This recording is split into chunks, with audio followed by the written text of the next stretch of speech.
Signals nominal.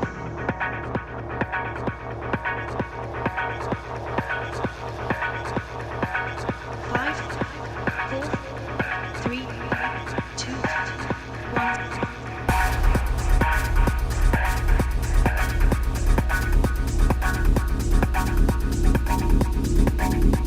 Signal array locked. Packet sync confirmed. Welcome all. You're connected to the Konotop Deep Space Signal Relay.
Should have my voice now, hopefully. Fingers crossed.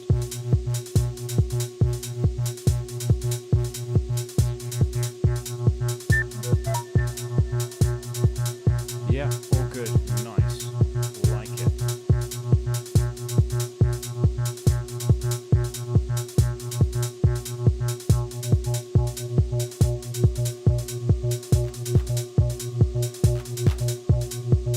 I'll start off with some of the standard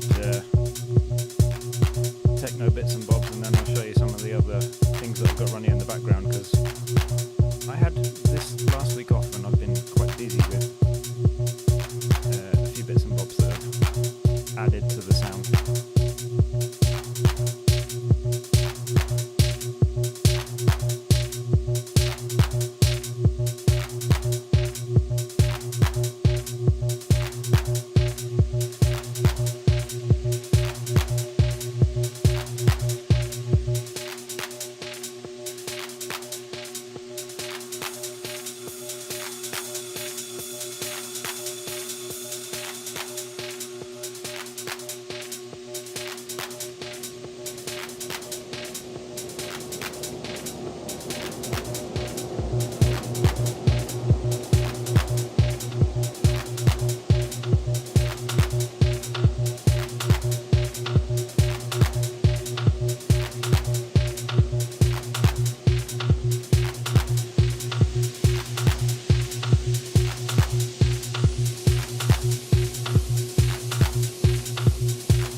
sussed it.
Right.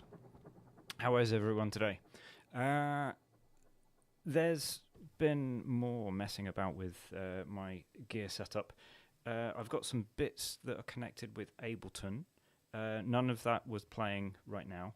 I've added some samples to the TRS, which is the first time I've done that in a long time. I made some samples in Ableton and then saved them as WAV files and plugged them in here. So I've got some new percussion to play with, which is fun, including that kick drum. What else have I done? Oh yeah, there's JamTrainer, which is something and nothing really, but it was a fun idea that might be of interest to other people. I don't know, we'll see. So yeah, thank you all for popping into the stream, or if you're watching this live stream later on. I will jump on the computer and try and show a few other bits and bobs that are running in the background. Yeah, JamTrainer is, I don't know what your thoughts are going to be on that, but it was so easy to put together. It's a little bit of software.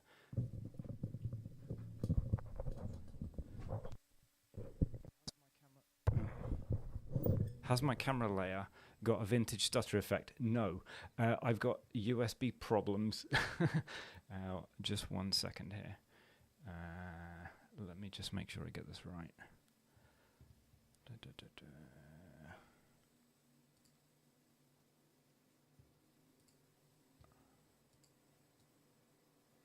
Right. So in the bottom left-hand corner, hopefully you can see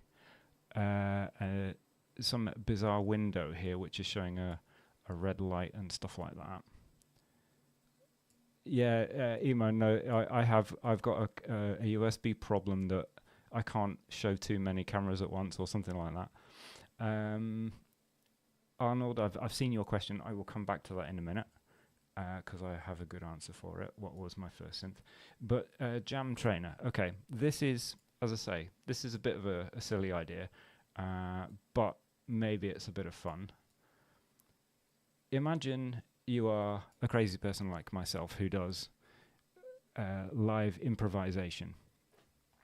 And imagine that you're playing away and you get kind of like stuck in a groove and you're thinking, do I need to do anything to make that more interesting? Have I explored that to its fullest extent? Have I got like more things that I should be doing with it?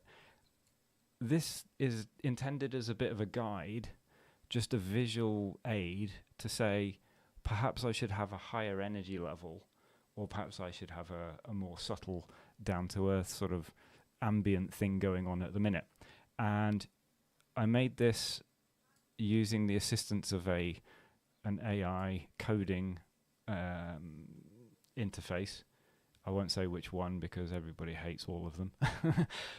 But basically the idea is that you sort of use this as a bit of a visual reference as to where you're at, and you can go random with it. So you can have it sort of tell you, okay, I'll go for mid-level energy in my music now, and I'll sort of try and emulate what a crowd is thinking. If the crowd is saying, go harder, Mike, put the crazy effects on and make it all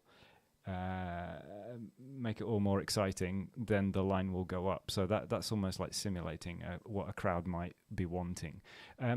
Emo, what's it measuring? Nothing at the minute. It's not measuring anything. It's literally just a line representing going up or going down. And does it represent frequency range? No, it represents in my head an energy level of the vibe. And as I say, you might look at this and go, what's the point? But to me, I watch so many other people's jams, and I look back at some of my earlier bits of music and how I've learned things, and I kind of felt like when I started paying attention to whether I was doing something constantly just 4 on the floor, everything's the same level, I put a part in, I take a part out. When I felt like I'd broken out of that and then said, okay, I'm going to do a quiet bit now, and I'm going to do a busy bit after that, and then I'm going to speed up the tempo, and all those dynamic changes, I feel, make a big difference. And what I thought was, in order to sort of really help myself, maybe I would practice with this in mind. Anyway, that's what it is. It doesn't measure anything. It doesn't react to anything at the minute. What you can do, though, is you can choose a file and load it with a graph, if you like. So I could pre-program a text file which will say, for the first 3 minutes or whatever, it's going to be level 1, and then after that it'll go up to level 4, then level 5, and then it'll do a drop and go back down to level 1. You can do that with it. But this is really early stages. As I say, I spent probably about 2.5, 3 hours messing about with this AI coding thing, and it came up with this with my assistance. So, Andreas Weber, hi. Nice to see you. Thank you for popping in. I've just been talking about JamTrainer, which is it's as I say, it's like the shonkiest little rubbish bit of software that I've thrown together with everything that I've got here. I will go back to a question. Arnold Remakle. I hope I've pronounced that correctly. What was my first synth? My first synth actually featured in a video for Matt Wright. I was asked to see if I wanted to contribute. My first synth was an AWE 32 sound card back in 1993, 94, and it could play samples back, and you could change the pitch of samples and stuff like that in respect to a keyboard. So yeah, that was that. Any dope stuff, cool, my mind is popping, hopefully your mind's popping. I mean, as I say, this is like something and nothing, but it maybe some people will find it of interest, I don't know. I've got plenty more that I could do with it probably if I learn how, because I'm not good at coding, I'm really not. But basically the idea is that you've got a couple of different controls here. The update rate is what you'd think. I mean, if I change that rate really small, it'll just crazily go really fast and sort of add a new point every few seconds. Whereas if I change it like that, it'll be 10 seconds before it'll give you another point on the graph. So there's that. And then the granularity thing, that's actually a bad term. I need to change that. That's like level of randomness. So at the minute it jumps up by a couple and then down by one and then up a couple and then down one. If I go really high on that and then change the rate, it'll go all over the show, or that's what I understood that it should do anyway. Yeah, it'll create a far more sort of bonkers profile. Arnold Remakle says, you can say Arnold. Pronounce it right, you don't need to say Remakle. Okay, right. Arnold, nice to see you. Thank you for popping in. Nice to meet you. We've got a friendly little crowd here that congregate from time to time, so welcome aboard. Yeah, that's JamTrainer. So I'm going to keep messing with it. When I feel a little bit like I've kind of got my head around it a little bit more, I will probably do a video or a jam where I use it to guide me and see how good I am at keeping up with it, or how difficult it is to use it for its intended purpose. But we'll see. I don't know. Right, so that's that. What was my other first synths? Well, I suppose Ableton and other bits and bobs were heavily featured. Let me just move back to the camera. There we go. First synth, as I say, was that sound card, and I used it with old versions of Windows. And then when that broke, I took a break for a good few years, and then I bought myself... My first hardware synth was a Bass Station 2, which I still have, and that's in the cupboard. Not because I dislike it, but just because I don't like the sequencer on it, so it doesn't fit very easily in like the live setup that I've got here. I should dig it out and do a bit more with it. But, no, you're welcome. Any questions you've got, I will try and answer. I am no expert, but I do enjoy what I do. And then moving on to the first sort of bit of hardware that I really use properly is the circuit. And I do use it from a synth point of view quite heavily. And it's driving me nuts at the minute because it's not making sounds when I think it should. I have to figure out why that is. There we go. We got something out of it.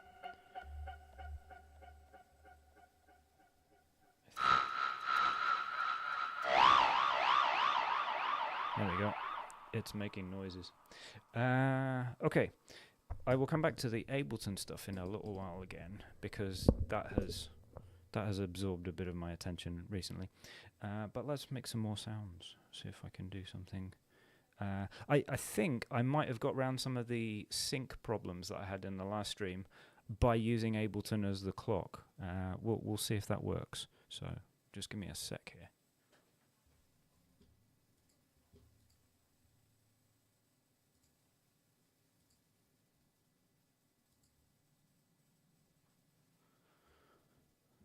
Let's get all the volumes down first. Okay.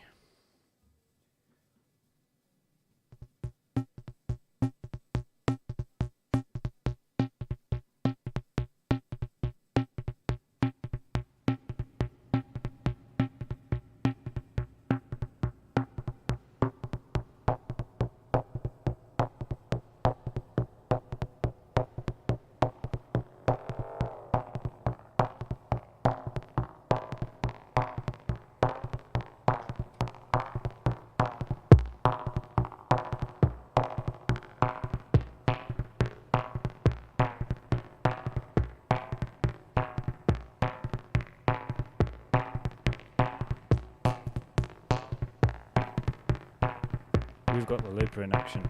So if this goes crazy, I haven't solved the clock issues, but fingers crossed.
still some issues I'm dealing with.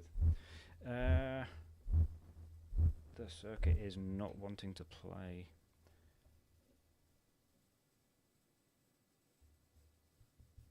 And I don't know why.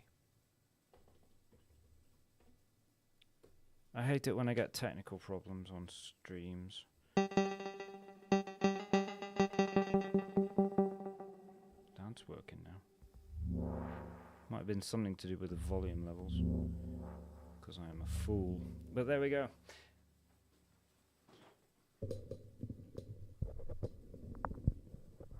Okay.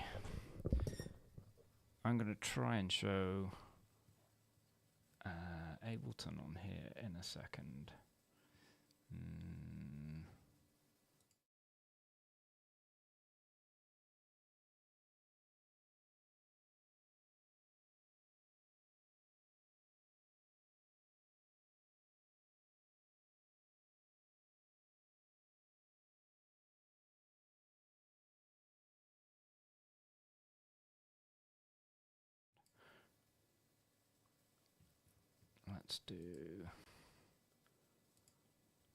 Let's do some technical stuff in the background. So I want to add window capture.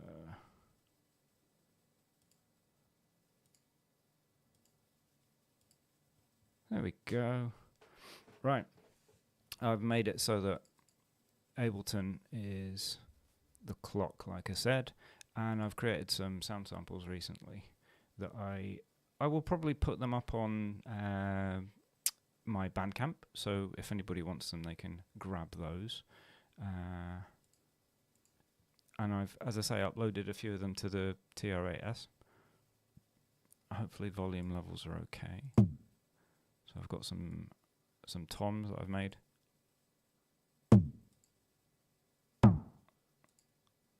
Percussion noises. Tinny snares, claps and stuff.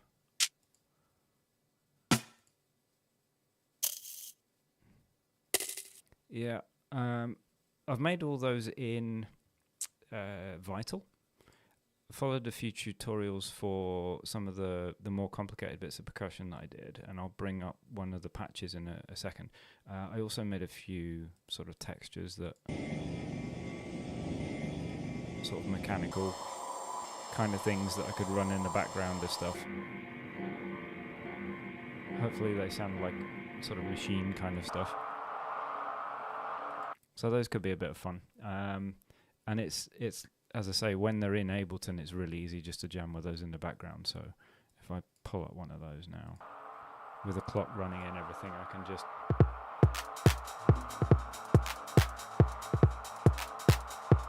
which is easy enough to do. And that's, I think, something that I've just neglected for too long is using the software alongside all the hardware gear.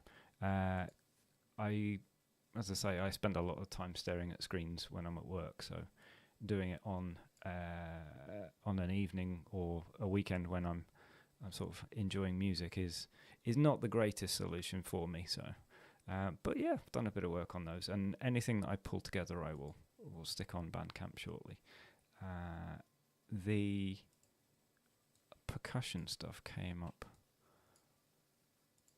here. Where are we?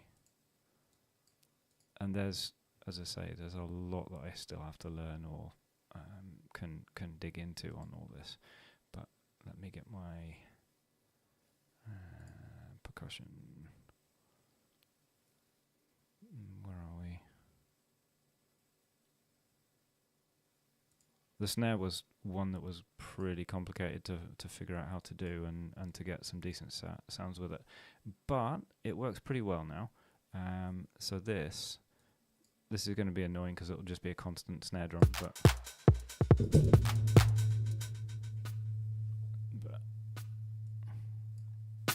there's a lot of different sort of controls you can use it with.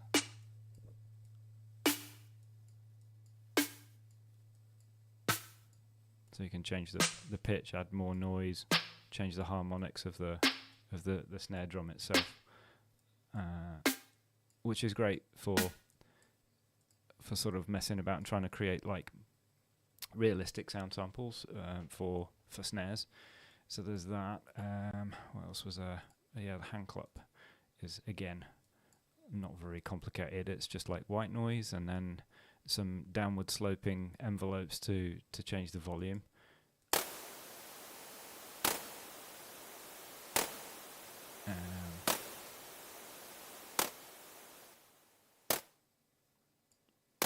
There you go. And then of course you can change the timing.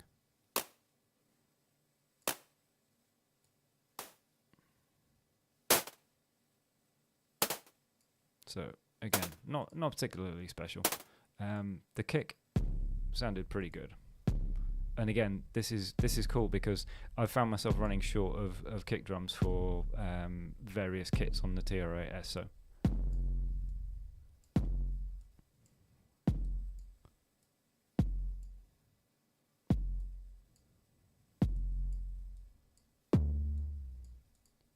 and then of course you can change all things like the drive and the compression and stuff in here. So once you've got yourself a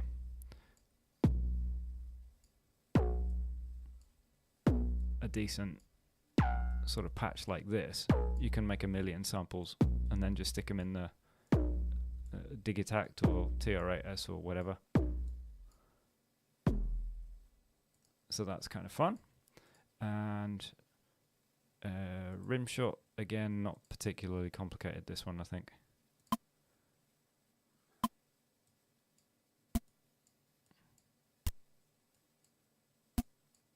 That one needs a few more a few more sound effects to make it more interesting, but could be fun. So yeah, as I say, making a few additional samples for the drum machine has been the order of the day. Let's go back and do some proper music. Where are we? Get rid of Ableton. Get back on the horse. Hopefully I am still coming through live. Yeah, we've got 8 people in the stream. Hello everyone, hope you're doing alright. That was a bit of a sidetrack. Let's make some sounds.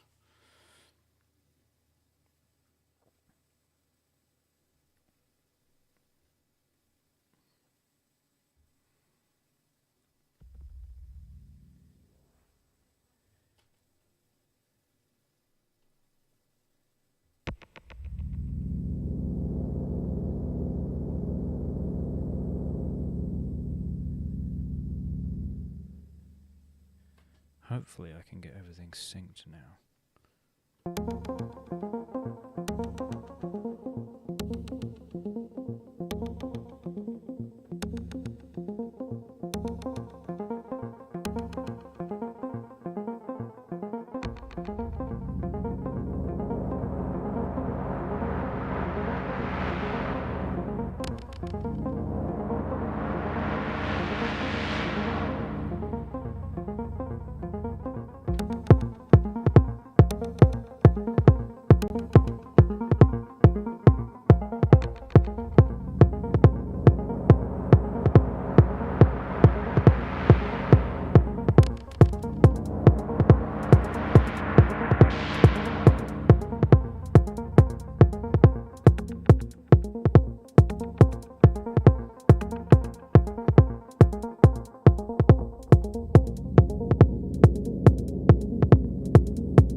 Non-techno interlude. Okie dokie. Let's see if we can up our game a little bit here.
Slight departure from normality there. I'm gonna call a halt, I think. I hope everybody's doing okay. Looks like chat's gone a bit quiet. I hope everybody's doing all right. It's been another week. Maybe we'll do some more either over the weekend or next week. So drop me a note if there's anything that you've seen today that you want more info on, or if you've got any questions, stick them in the chat. I will catch up with you guys soon. Take it easy. Nice to see you.